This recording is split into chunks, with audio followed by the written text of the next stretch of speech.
Easily the largest non-military revolution of the last 100 years is the revolution in computer and technology, or the availability to use computers because of technology. Let's put it that way.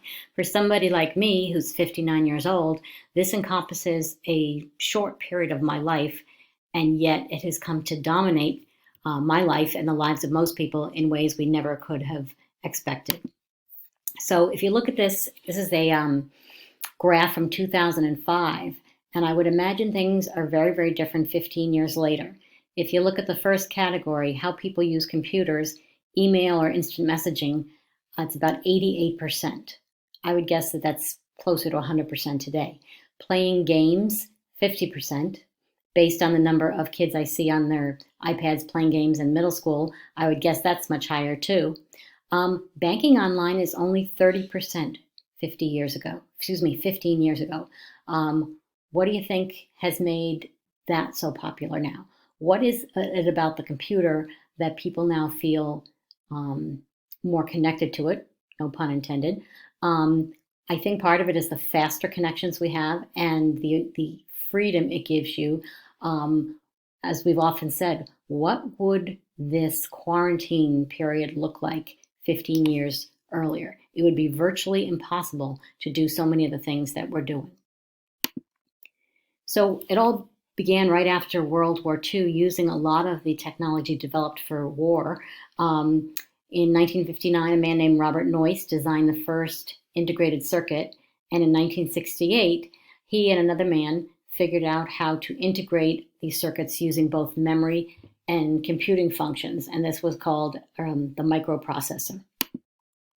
So the two big categories, as you're familiar with, and this is, the eternal war, is the Mac versus the PC.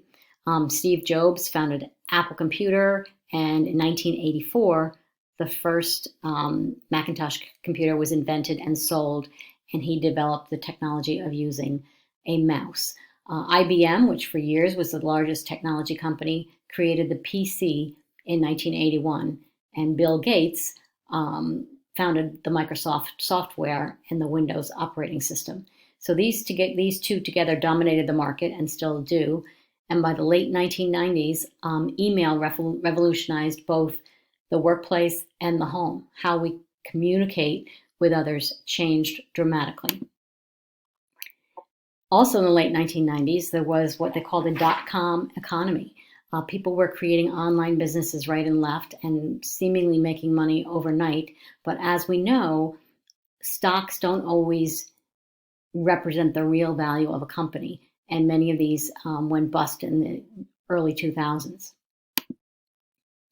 So what type of devices do most people use? For sure, the number one device that we'd say people your age use is the phone, and I wouldn't have said that for adults until a couple of years ago, but I definitely think that is the case today as well. The daily time that people spend using the internet on mobile devices, look at that, 50% of your time in the third quarter of 2019. I wonder what it would be today, given that we are living on our devices. So think about this. This graphic is a little hard to see, but how has the cell phone changed daily interactions? I was saying to my daughter last night, and I don't know how it came up, but I said how easy it would be for kids, how easy it is for you guys to text your parents and say, I'm done, come pick me up, I'm ready for a ride, whatever. I can remember many times as a teenager calling my mother from a payphone to come and pick me up, and the line would be busy, and you had to call back and call back and call back. The daily interactions I'm able to have with my daughter in New York City or my son in Japan because of this technology. When I studied abroad in the early 1980s, my parents didn't have a clue what country I was in because all they got was a letter every couple of weeks. So think about this internet explosion, the ability to spend more time with your devices means that people that don't have the money or the technology or the broadband are falling farther and farther behind. One of the things that this learning from home has revealed is how much we take it for granted that you guys have access to fast internet, but that's certainly not the case for everybody. And just like this quarantine is revealing many gaps in American society, certainly one of the greatest ones is this technology gap.